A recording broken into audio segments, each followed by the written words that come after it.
street because we were arguing a lot. Did you have any indication that she was leaving you? Yes. So while she was away for that 1 week, Yes.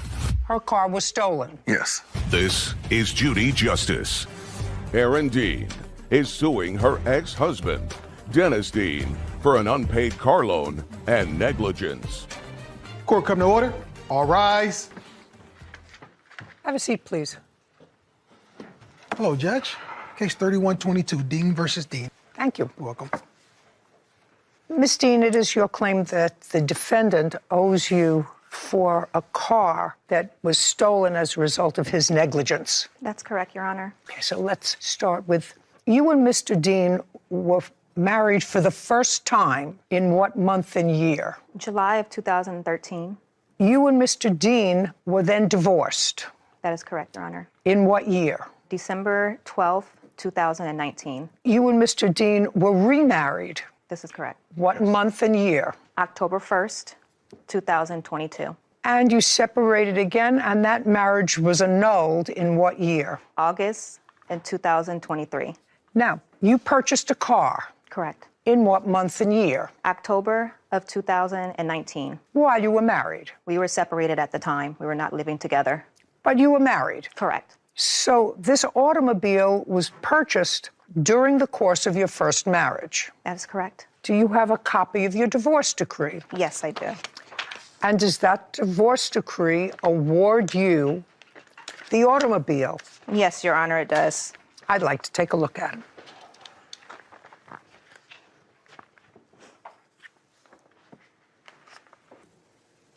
So you were awarded in the divorce the Jeep Cherokee. Correct, that is correct. And then you remarried October of 2022. That's correct, Your Honor. The Jeep Cherokee, which is the subject of this case, was stolen on what date? From what Dennis told me, he realized the car was stolen on December 19th, 2022. While you were still married. Correct. Now, you were remarried in October of 2022. Yes. And where did you live? In Pasadena. What address? 780.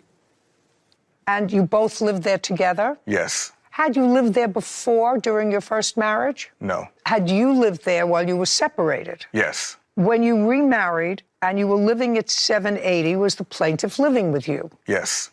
So she moved into your residence? Yes. So far, is that correct, Ms. Dean? That's correct, Your Honor. And you had no other residence? No.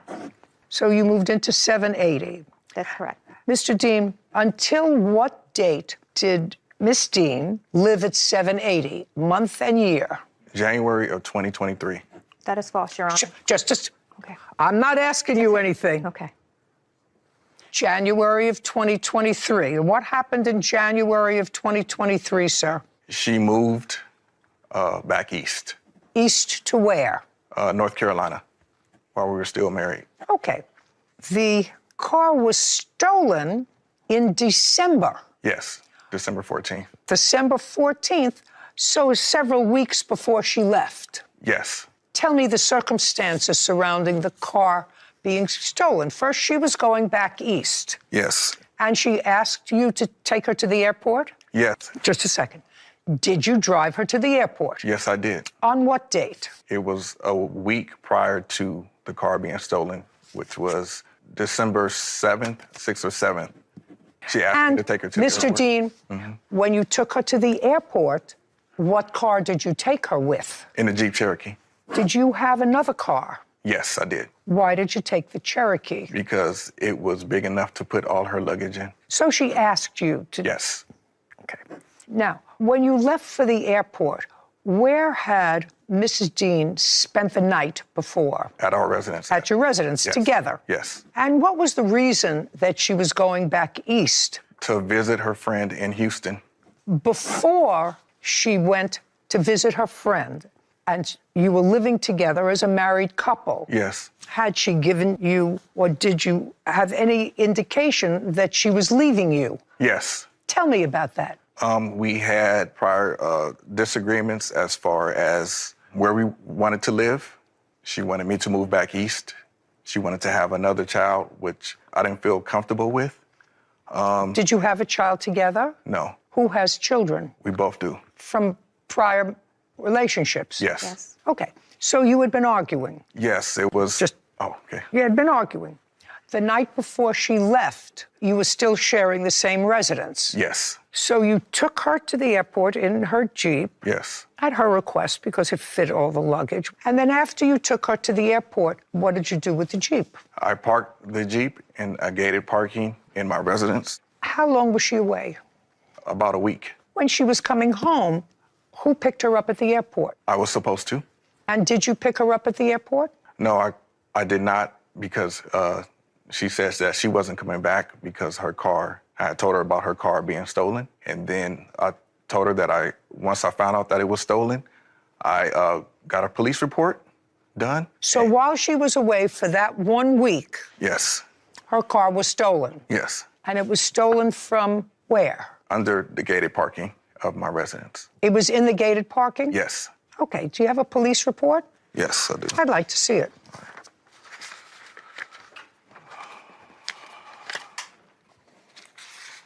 Here it is. Police report.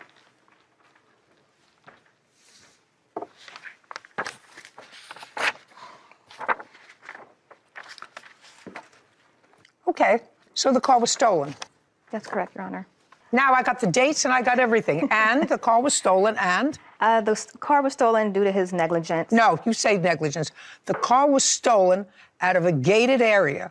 First of all, even if it was stolen as a result of his negligence, you don't get your money.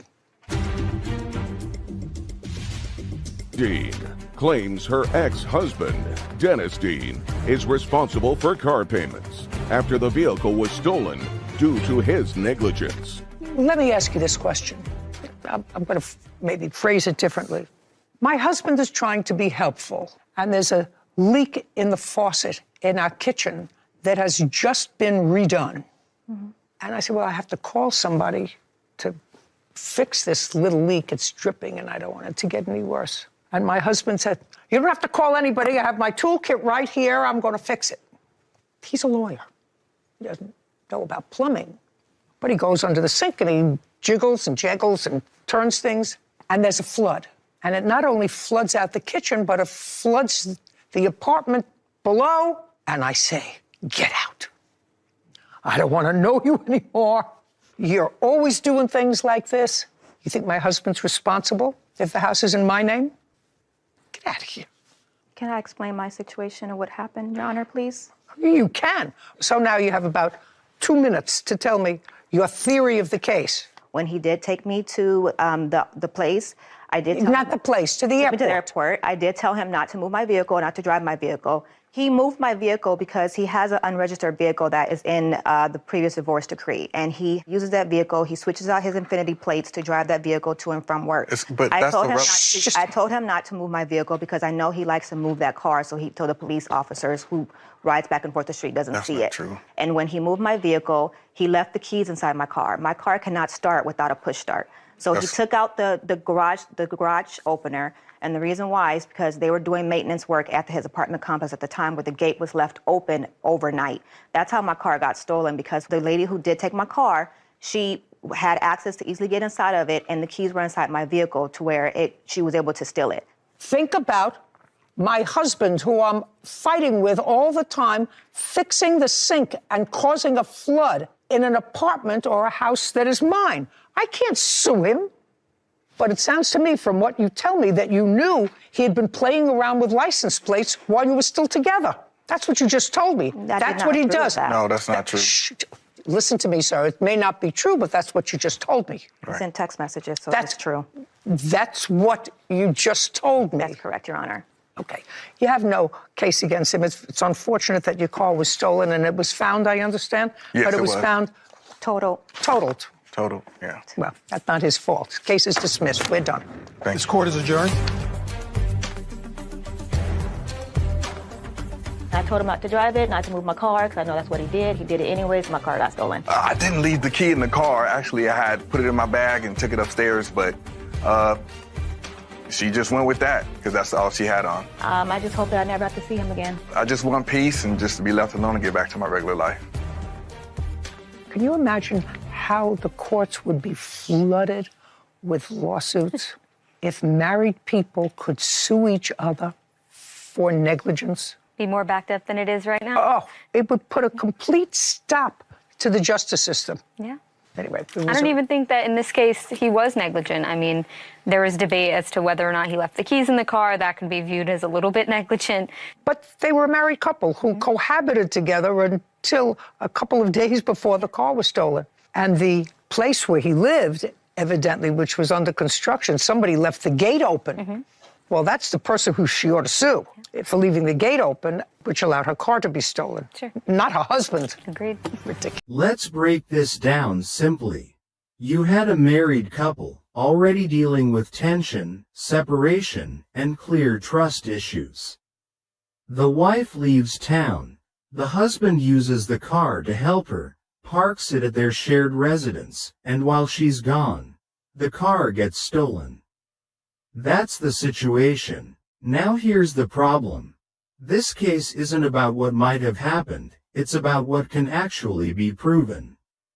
And what we saw was a lot of assumptions, contradictions, and finger-pointing, but not solid evidence of negligence. Let's be real for a second. If you already believed he was irresponsible, switching plates, doing questionable things, why trust him with your car in the first place? That doesn't add up. And the biggest issue? Trying to turn a broken relationship into a legal liability. Just because something bad happened doesn't automatically mean someone is legally at fault. The most shocking part here is how quickly accountability gets replaced with blame. Instead of asking, what went wrong, it became, who can I hold responsible? Come on, if you were in that situation, would you really expect the court to fix personal trust issues? At the end of the day, this wasn't negligence, it was a messy relationship spilling into the courtroom. If you found this case as unbelievable as I did, hit that like button, drop your honest opinion in the comments, and subscribe for more real, no-nonsense courtroom breakdowns.